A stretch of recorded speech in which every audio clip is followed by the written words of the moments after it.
지나간 신앙의 인생 중에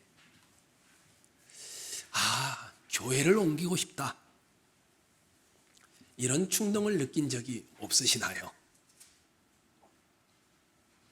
만약 여러분에게 그런 충동이 일어났다면 어떤 사건 때문에 또는 어떤 경우에 그런 마음이 드셨을까요? 오랜 세월 동안 교회 생활을 하다 보면 교회에서 상처를 받아서 적극적으로 교회 생활에 함께하지 않고 설교만 듣거나 묵도가 시작되면 들어왔다가 축도가 끝나기 전에 나가버리는 이런 것으로 신앙생활 하시는 분들도 있지요. 미국의 그리스도인들입니다. 미국 그리스도인들이 왜 교회를 옮길까? 라이프웨이 리서치라는 곳에서 조사를 했습니다. 사람들이 한 교회를 다니다가 다른 교회로 옮겨간 성인들의 89%가 이것 때문에 교회를 옮긴다고 합니다. 그 교회가 신앙에 대해서 무슨 말을 하고 있는지 잘 모르겠다, 이것 때문에 교회를 옮긴다고 합니다. 그 교회의 신앙에 대해서 설교를 통하여 은혜를 누리지 못하는 겁니다. 또한 그 교회에 속해 있는 성도들이 어떤 신앙을 가지고 있는지를 보면 실망이 되어서 교회를 옮긴다. 이게 89%였습니다. 그래서 옮겨가는 사람들에게 다시 물었습니다. 그러면 새로운 교회를 선택하실 텐데 어떤 것을 보고 새로운 교회를 선택하시나요? 라이프웨이 리서치 보고에 따르면 교단이라든지 교회 위치라든지 교회 예배 시간이라든지 이런 것은 거의 보지 않는다라고 합니다. 교회를 옮겨가서 선택하는 이유는 이렇게 되어 있습니다. 그 교회의 신앙이 삶과 일치하는지를 본다라는 겁니다. 개인적으로 교회를 방문하여서 교회 성도들을 보고 목사의 설교를 듣고 그리고 그 교회를 선택하게 되는 경우가 83%라고 합니다. 친구나 가족들의 권유에 의해서 나머지가 선택을 하게 되어진다 합니다. 가장 중요한 것은 그 교회가 말한 대로 살고 있는지 성도들과 목사를 보고 선택을 한다, 이렇게 나왔습니다. 이게 미국 교회 성도들입니다. 한국 교회 성도들에도 KCM이라는 곳에서 조사를 했습니다. 왜 당신은 교회를 옮기셨나요? 26.4% 정도입니다. 설교가 은혜가 되지 않았기 때문입니다. 이렇게 대답을 했습니다. 그 다음에 이사를 멀리 가게 되어서입니다. 마지막 세 번째가 목사님과의 갈등 때문입니다. 19.2%나 되었습니다. 이게 한국교회 성도들이 교회를 옮기게 되는 이유이다, 이렇게 나와 있습니다. 여기 계신 여러분과 저는 천흥이라는 교회로 부르심을 받았습니다. 천흥교회의 사명에 대해서 우리가 나누었지요. 2번에 걸쳐서 하나님께서 우리 천흥교회를 새 이스라엘, 이런 교회로 삼으셨습니다.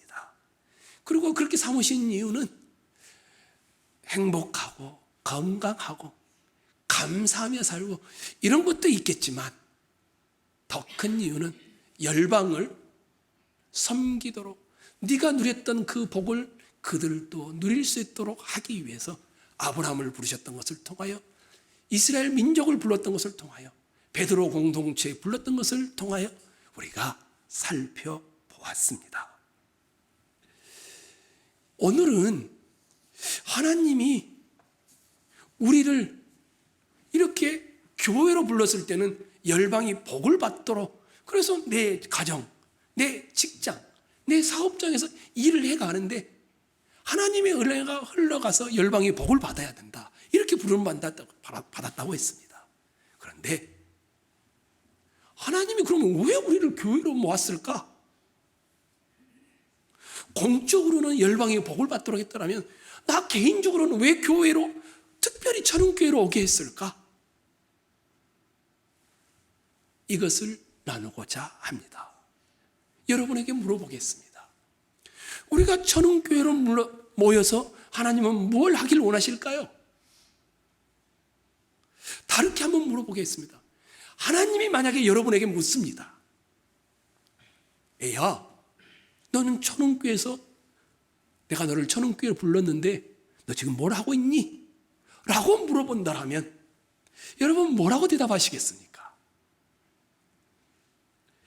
대답 중에 가장 많은 대답이 제 생각엔 두 가지일 거라고 생각합니다. 하나는 하나님이 나를 천은교회로 불러서 증인으로 삼으셨다.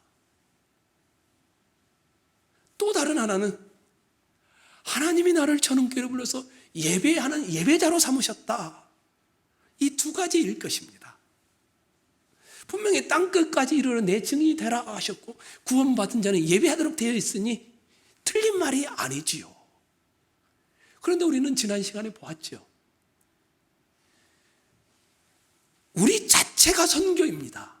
그렇죠? 우리는 선교사다, 전도자다, 이런 게 아니라 그냥 우리가 살아가는 삶 자체가 선교이고 전도입니다. 우리는 그렇게 부름받았습니다. 그런데 우리가 확인해야 될 것이 이제 남았습니다. 그러면 나 개인은 이 교회로 불러서 하나님은 뭘 하기를 원하시는가? 우리 교회 자체가 선교이고 전도이고 하나님 나라를 드러내는 것인데, 이런 교회에 속한 나는 하나님이 왜 나를 천은교회로 불렀는가? 이것입니다. 이 설교를 준비하다 보니까 우리 서호영 집사가 설날 그때쯤 해서 사진 한 장을 보냈어요. 하준이하고 하윤이가 한복을 입고 있는 사진이죠. 인사하는 겁니다. 설날 새 인사를 하는 겁니다. 근데 하준이는 내 눈에 안 들어왔는데 하윤이가 제 눈에 들어왔어요. 어렵게 하윤이를 낳을 때까지 과정도 머릿속에 들어오고, 또 그랬던 아이가 커가지고 벌써 한복을 입고 세배를 하겠다고 하는 모습이 너무 이제 흡족스러워서 제가 답장을 보낸 적이 있습니다. 우리 조국 전사님의 아들 이든이도 마찬가지죠. 지금은 자기 의견을 안 들어주거나 안 해주면 확 찡찡대고요. 기어다니기를 속도가 더 빨라지고요. 하윤이를 보면서 또 이든이를 보면서 얘들이 잘하고 있구나. 분명히 잘하고 있구나. 이제 이런 생각을 이제 당연히 하게 되어지죠.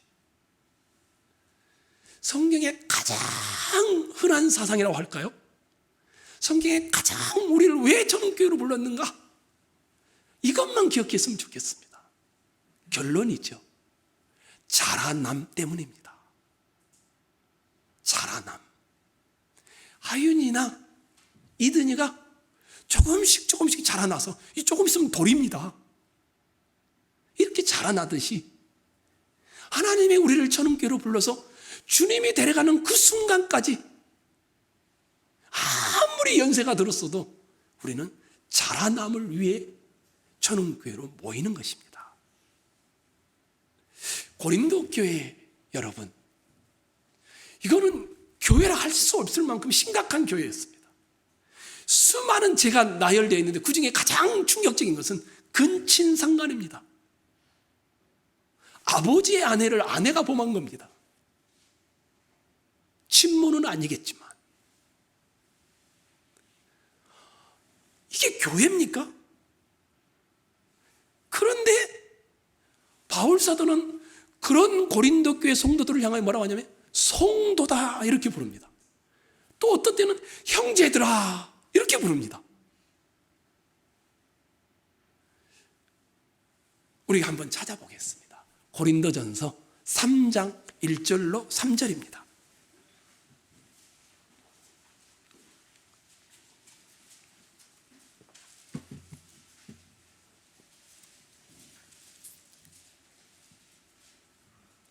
(1절로 3절) 고린도전서 3장 1절로 3절 형제들아 읽겠습니다. 시작.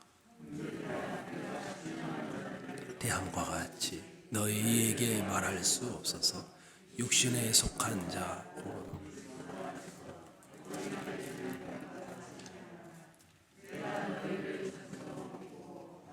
아니하노니 지금도 못하리라. 너희는 아직도 육신에 속한 자로다. 너희 가운데 시기와 분쟁이 있으니 어찌 육신에 속하여 사람을 따라 행함이 아니리요. 고린도전서는 누가 썼을까요? 바울이 누구에게 썼을까요? 지역에 고린도 그리스도인 지금 남단에 그 고린도란 지역에 예수를 믿는 고린도 교회 성도들에게 쓴 겁니다. 근데 뭐라고 하냐면 이들을 갖다가 어린 아이이다 이렇게 말합니다. 또 이렇게 말하죠. 육신에 속한 자이다 이런 말을 합니다. 그렇게 긍정적인 평가를 합니까? 부정적인 평가를 하고 있습니까? 평가가 부정적입니다. 그런데 여러분과 만약에 내가 고린도 교회를 가보면요, 우리는 바울의 눈과는 다를 겁니다. 아마 1장을 한번 찾아갈까요? 고린도전서 1장 4절 4절에서 7절이죠. 그리스도 예수 안에서 너희에게 주신 하나님의 은혜로 말미암아 내가 너희를 위하여 항상 하나님께 감사하노니 이는 너희가 그 안에서 모든 일 곧 모든 언변과 모든 지식에 풍족함으로 그리스도의 증거가 너희 중에 견고하게 되어 너희가 모든 은사에 부족함이 없이 우리 주 예수 그리스도의 나타나심을 기다림이라. 7절까지만 읽었습니다. 바울 사도가 고린도 교회 생각할 때마다 감사한다고 합니다. 감사의 조건이 쭉 나열되어 있습니다. 이 고린도 교회 성도들은 너무너무 말을 잘해서 전도를 잘한다는 겁니다. 그뿐만이 아닙니다. 하나님을 아는 성경 지식이 굉장히 풍성하다고 합니다. 이뿐만이 아닙니다. 은사가 얼마나 넘쳐나는지 부족한 은사가 없다고 합니다. 이뿐만이 아닙니다. 주님이 다시 오실 날을 기다리며 소망하는 사람들이라고 합니다.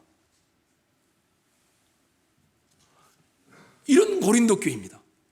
한번 상상을 해보십시오. 성경 많이 알죠. 체험도 많죠. 은사가 많아서. 전도도 하죠. 주님이 오실 날 소망도 하고 있죠. 여러분과 제 눈에 어떨까요? 이 고린도 교회는 굉장히 신령하지 않습니까? 그런데 바울 사도는 어린 아이이다 이렇게 말합니다. 육신에 속한 자이다 또 이렇게 표현합니다. 단단한 음식을 먹지 못하고 젖 먹는 아이들에 불과하다. 왜 그럴까요? 다시 3장 3절 와보십시오. 왜 그런지, 무엇이 바울의 눈에는 영적인 것인지 그리고 육적인 것인지 3장 3절입니다. 너희는 아직도 육신에 속한 자로다.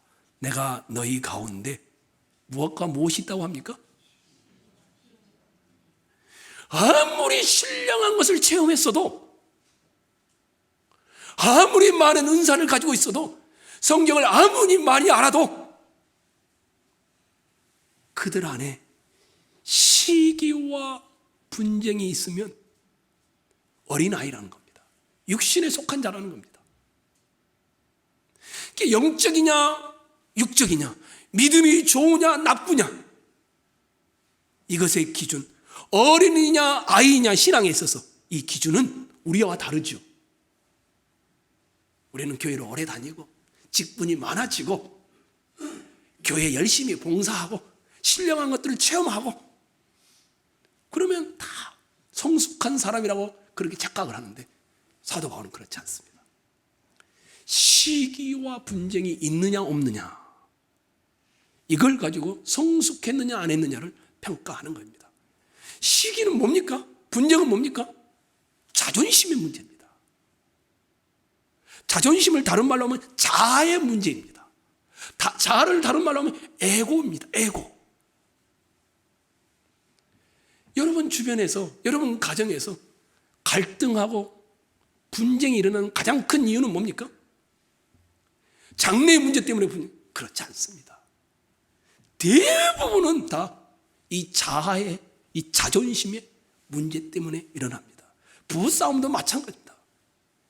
고린도 교인들이 우리 눈에는 신령하게 보일지 모르지만 사도 바울의 눈에는 감사할 거리들이 그렇게 많은데도 불구하고 어린 아이다, 육신에 속한 자다. 왜냐하면 이 자아, 이 에고, 이 문제의 씨름에서 늘 지고 있었기 때문이었습니다. 여러분들이 싫어할는지 모르겠습니다. 저는 교회 신앙의 연령이 얼마나 될까? 유치원생일까? 초등학생일까? 중학생일까? 고등학생일까? 대학생일까? 성인일까? 저는 교회 신앙의 수준의 연령, 저는 유치원이라고 이렇게 평가를 합니다. 유치원은 보내고 계신 분들 잘 아시죠? 어린이집이나 유치원 보내고 계신 분들. 반짝반짝 작은 별, 얘들아 간식 시간이다. 간식 먹고 숙제도 없고 재미있는 놀이만 있으면 좋은 곳입니다. 어떤 아이는 잠자는 것 빼고 다 좋답니다. 제가 본 천은교회의 신앙의 수준, 유치원입니다. 낮다라고 평가하는 게 아닙니다.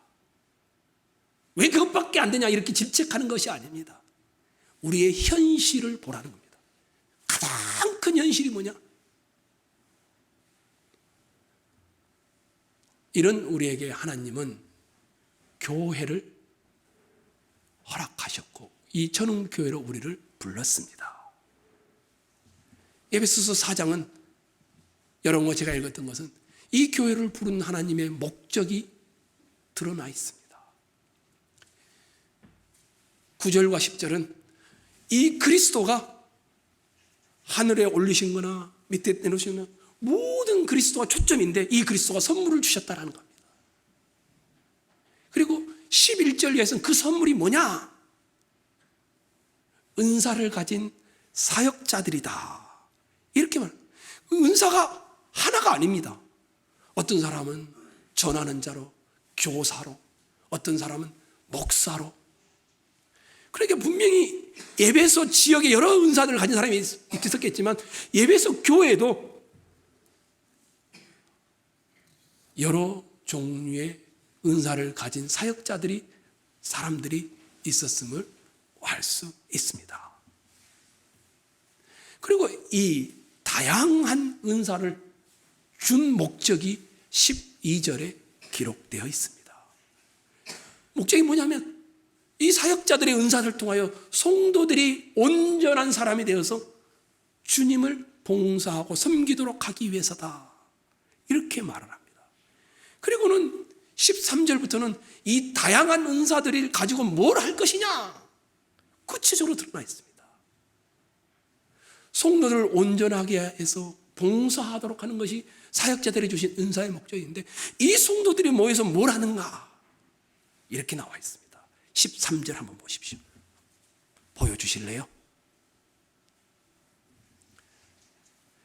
우리가 다 하나님의 아들을 믿는 것과 아는 일에 하나가 되어 온전한 사람을 이루어 그 다음에 뭐라고 되어 있습니까?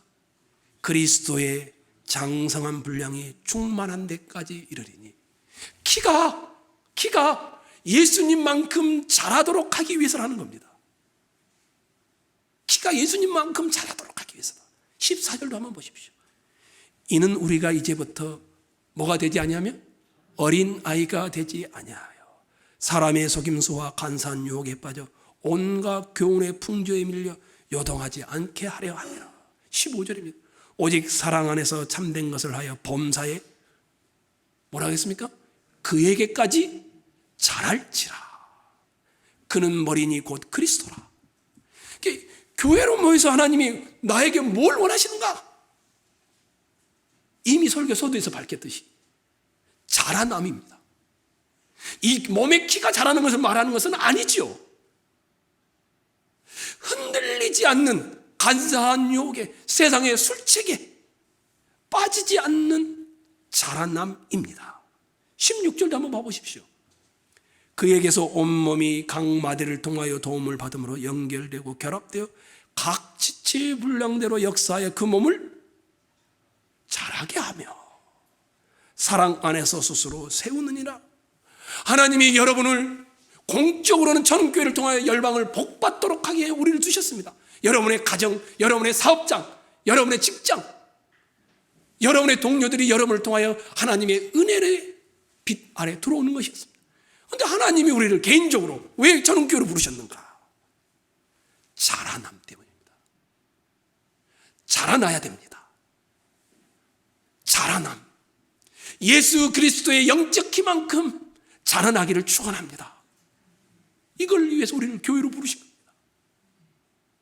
하나님께서 아브라함을 불렀을 때, 이스라엘 민족을 불렀을 때, 새 이스라엘 교회를 불러 세웠을 때에는 열방을 섬기도록 했습니다. 이 열방을 섬기기 위해서 교회 안에 우리를 부르셨는데 우리는 뭘 해야 되느냐? 자라남입니다. 자라난다는 것은, 어른이 된다는 것은, 육신에 속한 자가 아니고 신령한 자가 된다는 것은 뭘 말하느냐? 자아의 문제, 이 에고의 문제, 이 자존심의 문제, 이게 깎여져 가는 겁니다.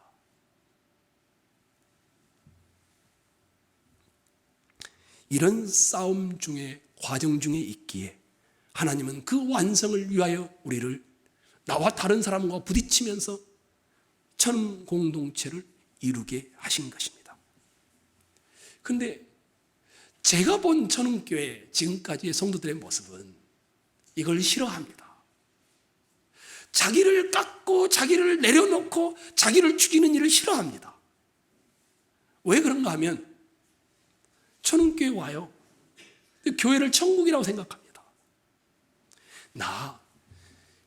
그 장로님이 그럴 줄 몰랐어. 그 목사님 나 그렇게 할 줄 몰랐어. 나 그 권사님이 그럴 줄 몰랐어. 이렇게 생각하는 겁니다. 최영기 목사님이 교회는 병원이다, 이런 책을 썼어요. 그 책 내용을 한번 요약하면 이겁니다. 교회는 성자들이 모인 천국이 아니라 환자들이 모인 병원이다. 이 아픈 환자들은 교회에 와서 치료를 받는 것이다. 사람들이 생각하는 좋은 교회는 성자들이 모인 곳이라고 생각하지만 우리 주님이 생각하는 이상적인 교회는 죄인들이 모여 조금씩 이 자아의 문제가 깎여가는 치료를 받는 곳이 좋은 교회다. 왜 사람들이 교회를 보고 실망합니까? 교회에서 천국을 기대하기 때문이다. 이상적이고 건강한 교회는 천국이 아니라 병원이다. 거만하고 이기적이고 혈기 부리고 술, 담배, 노름에 중독되고 자기 자신밖에 몰랐던 사람들이 이 교회로 모여서 하나님의 사랑 가운데서 조금씩 깎여가는 곳, 치료되어 가는 곳, 이곳이 병원이다. 이것을 성경에서는 자라남 이렇게 표현한다, 이렇게 말을 했습니다. 교회는 병원입니다. 그래서 교회에서는 치료가 이루어져야 합니다. 말씀을 통하여, 성도들과 함께 모임을 통하여, 기도를 통하여 치료가 이루어져야 합니다. 그러면 어떻게 치료가 일어납니까? 어떤 약을 써야 합니까? 이런 게 또 질문이 되지 않습니까? 성경 공부를 많이 하면 됩니까? 전도하면 됩니까? 노인대학을 나오면 됩니까? 아닙니다. 이렇게 되어 있습니다. 서로 친절하게 하며 불쌍히 여기며 서로 용서하기를 하나님이 그리스도 안에서 너희를 용서하심과 같이 하라. 어떻게 하면 치료가 일어납니까? 서로 친절하게 하며 불쌍히 여기며 서로 용서하기를 하나님이 그리스도 안에서 너희를 용서하심과 같이 하라. 병원이 병원 구실을 못하는 것이 어떤 것입니까? 병원이 병원 구실을 못하는 것은 어떤 것이냐면 성품이 바뀌어져 가도록 하지 못하는 곳이 그런 곳이다라고 말합니다. 그래서 우리가 구역 모임을 조금씩 5명, 4명 나눠서 하는 이유가 여기에 있습니다. 함께 모여서 말씀을 가지고 씨름하는 거죠. 삶을 가지고 씨름하는 거죠. 함께 기도하면서 씨름하는 거죠. 바뀌어져 가기를, 닮아져 가기를. 이상적인 교회, 행복한 교회 생활을 하고 싶다는 것은 사람에게 누구나에게나 다 있는 욕구입니다. 그러나 성경에서 이상적인 교회나 행복한 교회는 천사들이 모인 곳이 아니라, 성자들이 모인 곳이 아니라, 사랑하는 성도 여러분, 자아의 문제를 가지고 깎아가는 죄인들이 모인 곳이 가장 건강한 교회입니다. 에베소 교인들 중에는 이 말을 거짓말하는 사람, 그래서 여러분이 아까 4장 쭉 읽어보시면 이 말에 대해서 너무 많이 나옵니다. 거짓말에 대해서 혈기 부리는 사람들도 있고 도둑질하는 사람도 있었고 쌍소리나 음담패설을 하는 사람도 있었고, 이런 사람들이 교회로 모이는 겁니다. 모여서 조금씩 깎여가는 것입니다. 에베소 4장은 이렇게 말할 수 있습니다. 예수를 믿고 난 다음에 우리가 하는 일이 뭔가? 자라남입니다. 그리스도의 장성한 분량이 충만한 데까지 자라나는 것입니다. 어린아이가 되지 말라고 합니다. 어린아이는 자기밖에 모릅니다. 욕심만 부립니다. 어린아이는 속임시고 간사한 유혹들과 미혹하면 금세 넘어옵니다. 우리가 다 하나님을 아는 일과 믿는 일에 하나가 되어 온전한 사람을 이루어 그리스도의 장성한 분량이 충만한 데까지 이르리니. 성도 여러분, 우린 천국교회로 모여서 자라남을 위하여 자아를 깎아가는 것입니다. 하나님이 여러분을 개인적으로 천국교회로 부른 이유는 이것 때문입니다. 자라남, 예수님의 신앙의 키만큼 자라나기를 사모하십시오. 예수님의 인생의 키만큼 여러분도 자라나기를 원하십시오. 예수님의 순종의 키만큼, 아버지를 위하여 순종했던 그 키만큼 자라나기를 소망하십시오. 그럴 때 우리는 조금씩 이 천원교회가 정말 행복한 교회구나. 왜냐하면 자기가 부서져 가면서 알아가게 되어지는 것입니다. 우리가 세상에서 하나님과 세상을 연결하는 제사장 역할을 감당함으로 열방이 복을 받도록 하기 위하여 우리를 하나님이 공적인 교회로 부르셨죠. 개인적으로 하나님이 천국교회로 부르신 이유는 자라남이다 라고 말을 했습니다. 그리고 이 자라남을 위해서는 서로 친절하며 불쌍히 여기며 용서하며, 한마디로 말하면 성품의 변화입니다. 다 성품에 관한 것입니다. 어떤 사람이 신령한 사람이냐, 어떤 사람이 영적인 사람이냐, 어떤 사람이 신앙의 성숙한 어른이냐, 온갖 체험들 다 한 사람이 아닙니다. 성경을 많이 하는 사람도 아닙니다. 나이가 많은 사람도 아닙니다. 성품이 달라져 가는 사람이 신령한 사람이고 영적인 사람이고 어른, 성숙한 신앙인입니다. 그래서 서로 참아가면서, 서로 부대끼면서, 서로 맞추어가면서 자기를 돌아보며 깎아가는 것, 이것을 위해 하나님은 우리를 천국교회로 부르신 것입니다. 지금 한국교회, 지금까지 한국교회 모습을 한번 봐보십시오.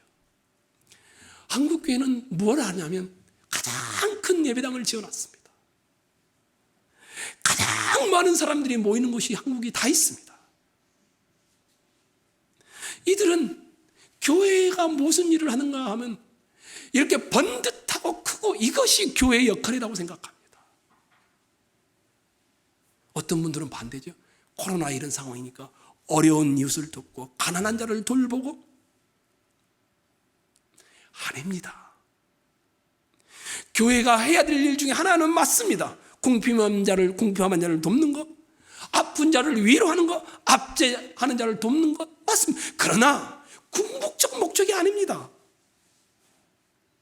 교회로 우리를 부르신 궁극적 목적은 구제 사업이 아니라 우리의 하나님의 자녀다운 성품으로의 자아가 깎여가는 것입니다. 그렇게 되면 당연한 결과로 가난한 자를 어떻게 됐습니까? 핍절한 자를 어떻게 하겠습니까? 아픈 자를 어떻게 하겠습니까? 고슴도 질지라도 감싸 안아주는 일이 발생하는 겁니다. 그래서 오늘 여러분과 제가 십자가와 관련된 찬양을 많이 했지 않습니까? 이 자라남 때문입니다. 에베소에 이런 이야기가 나옵니다. 에베소 2장에 보면 그의 안에서 건물마다 서로 연결하여 주 안에서 성전이 되어가고, 2장 21절에 나오는 말씀입니다. 벽돌이 하나만 딱 존재하면 어떻게 됩니까? 이건 건물이 아닙니다. 건설업을 하시면 다 아시죠. 벽돌은 어떻게 됩니까? 두 개가 맞대어야 됩니다. 또 어떻게 됩니까? 또 맞대어져야 합니다. 그 틈새는 또 다른 벽돌로 맞대어야 합니다. 그러면서 쌓이다 보면 이게 어떻게 됩니까? 건물이 되어갑니다. 지금 서로가 연결하여 주 안에서 성전이 되어간다. 혼자는 절대로 자라나지 않습니다. 건물이 될 수가 없습니다. 성전이 될 수가 없습니다. 그러면서 이렇게 말해요. 너희도 성령 안에서 하나님의 거하실 처소가 되기 위하여 예수 안에서 함께 지어져 가느니라. 만들어져 간다고 합니다. 전부 건물을 쌓는 모습을 연상하면서 사도 바울이 교회로 부름받은 우리를 표현하고 있는 것입니다. 오늘 본문 4장 16절에도 그에게서 온몸이 각 마디를 통하여 도움을 받음으로 연결되고 결합되어 각 지체의 분량대로 역사하여 그 몸을 자라게 하며 사랑 안에서 스스로 세우느니라. 같은 말입니다. 혼자서는 안 된다는 겁니다. 구원이 없다라고 칼빈은 말했습니다. 교회 밖에는 교회라는 어머니를 통하여, 교회라는 학교를 통하여 한 건물을 만들어감으로 인하여서 우리가 구원 안에 있게 되고 구원의 복됨을 누리게 된다라고 표현했습니다. 오늘날 건물을 아니 옛날 건물들을 한번 생각해 보십시오. 옛날 고궁을 가보시면 어떻습니까? 건물의 축대나 담, 계단 같은 것들 자연석을 그대로 이용해서 쌓지 않습니까? 자연석을 그대로 이용해서 축대나 계단을 쌓을 때 비싼 돌을 갖다 놓고 그 돌의 원형을 가능한 한 보존하면서 옆에 있는 것들을 맞물려면서 만들어 가지 않습니까? 어떤 때는 너무 삐쩍 나오면 그 부분만 잘라내지 않습니까? 지금 깎여 간다는 표현이 바로 이 건물을 질 때 사용하고 있는 것과 똑같습니다. 이 건물에 어울리도록 자기를 계속 깎아가는 일을 위하여 하나님이 우리를 교회로 부르신 겁니다. 그러니 이게 만약에 하나님 우리를 교회로 부르시는 의도라면 우리는 어떻게 됩니까? 모이기를 자주 해야 합니다. 모여야 자기의 모난 부분을 보지 않겠습니까? 세상 사람들은요, 술 한잔 하면 끝나버립니다. 마음이 안 맞으면 안 만나면 됩니다. 우리는 그렇지 않습니다. 고슴도치도 밤송이도 함께 가는 겁니다. 많은 사람이 이렇게 말하더라고요. 야, 교회가 그럴 줄 몰랐어. 야, 목사가 그럴 줄 몰랐어. 야, 그 교회 권사님이 그럴 줄 몰랐어. 당연한 겁니다. 우리의 신앙이 너무 어린아이와 같기 때문에 당연히 그런 말을 들어야 합니다. 교회 오면 머리 위에 둥근 태가 생기고 기도를 열심히 하면 비가 와도 안 맞고 이게 신앙인 줄 압니다. 아닙니다. 하나님이 우리의 마음을 만들어가는 것입니다. 나를 향하여 돌을 던지는 것도 주님의 마음으로 받아들일 만큼 그렇게 우리를 깎아가는 것이 교회입니다. 그래서 여러분이 교회에서 모여서 뭘 해야 되냐? 나의 제일 내가 싫어하는 부분, 깎기 어려운 부분, 이 부분을 깎아가야 하는 겁니다. 돈인 사람이 있을 수 있겠죠. 자존심인 사람이 있을 수 있겠죠. 게으른 사람이 있을 수 있겠죠. 자기 이성에다가 인생의 기준을 두는 사람들이 있어요. 가장 자기가 깎기 어려운 부분을 깎아가는 것이 교회인 것입니다. 교회란 보기 싫은 사람, 감당 못할 사람, 고슴도치나 밤송이 같은 사람들이 모여서 끼안으면서 손을 잡으면서 깎아가는 가장 건강한 공동체가 이 모습인 것입니다. 여러분, 아멘, 할렐루야 하지 않으셔도 괜찮습니다. 입에다가 멋진 말을 하지 않아도 괜찮습니다. 기도할 때 더듬거려도 괜찮습니다. 여러분의 마음과 팔과 다리를 고치십시오. 여러분의 인격과 언어와 행동과 삶의 습관을 고치십시오. 십자가 그분 앞에 매일 나아감으로 고쳐나가기 위하여 눈물을 흘림으로 하나님이 교회를 통하여 여러분에게 허락하신 이 자라남의 축복이 여러분에게 풍성해지길 원합니다. 저는 교회를 모셨습니다. 저 친구 마음에 안 들어. 어떻게 해야 됩니까? 저 목사 마음에 안 들어. 어떻게 해야 됩니까? 다시는 안 볼 거야. 말도 안 할 거야. 아닙니다. 마음에 안 드는 사람을 더 가까이 가서 더 많이 대화하고 안아주고 품어주는 자가 되셔야 합니다. 그것이 여러분에게 복입니다. 왜냐하면 여러분을 만들고 계시기 때문입니다. 내가 거룩하니 너희도 거룩하라. 하나님께서 그 백성을 부르신 목적을 구약 성경 레위기에서 한 말인데 주님이 똑같이 가져왔습니다. 그러므로 하늘에 계신 너희 아버지의 온전하신 것 같이 너희도 온전하라. 이제 초능교에서 생활할 텐데 어떻게 하시겠습니까? 실수하는 사람 보면 어떻게 하시겠습니까? 모난 사람을 보면 어떻게 하시겠습니까? 더 많이 대화하는 겁니다. 더 많이 안아주는 겁니다. 아멘? 더 많이 다가가는 겁니다. 이럴 때 우리 교회는 가장 상처가 치유되어져 가는 공동체가 될 줄로 믿습니다.